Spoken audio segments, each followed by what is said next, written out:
Units అనేది మనం provide చేయొచ్చండి. ఇందులో కూడా రైతులకి ఫైనాన్స్ విషయంగా లోన్ అనేది వెళ్ళొచ్చండి.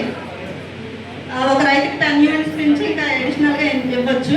Next moringa cultivation sir already చెప్పారు కదా, మునగ తోటల పెంపకం అండి. దీంట్లో అంటే పంట వచ్చాక ఏం చేయాలో అవన్నీ ఆల్రెడీ చేయడం జరిగింది.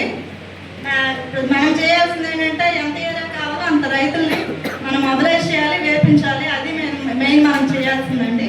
అంటే దాదాపు 400 acres వరకు మన టార్గెట్. మెయిన్ వజ్రపు కొత్తూరు, మెలియాపుట్టి ఈ 2 మండలాల్లో ప్రాజెక్ట్ అనేది టేకప్ చేశారు కాబట్టి మెలియాపుట్టి ప్లస్ వజ్రపు కొత్తూరు మండలాల నుంచి ఎవరైతే ఆర్ఎస్కే స్టాఫ్ వచ్చారో మీరు ఇక్కడి నుంచి ఫర్దర్ వెళ్ళాక మీరు చేయాల్సింది ఏంటంటే, ఇప్పుడు రైతుకి ఏంటంటే ఆయన వేసుకున్న పంటకి మార్కెట్ ధర ఉంటుందా లేదా చూసుకునే కంటే ఏదైతే ధర ఆల్రెడీ ఉందో, మార్కెటింగ్ స్కోప్ ఉందో అది వేసుకుంటే రైతుకి బెనిఫిట్. కాబట్టి ఈ 2 స్పెసిఫిక్ మండలాల్లో ఉన్న స్టాఫ్ ఏంటంటే మీరు రైతులు మొబిలైజ్ చేసి వాటర్ సోర్స్ దగ్గర ఈ మొలక వేపిస్తే మంచిదండి.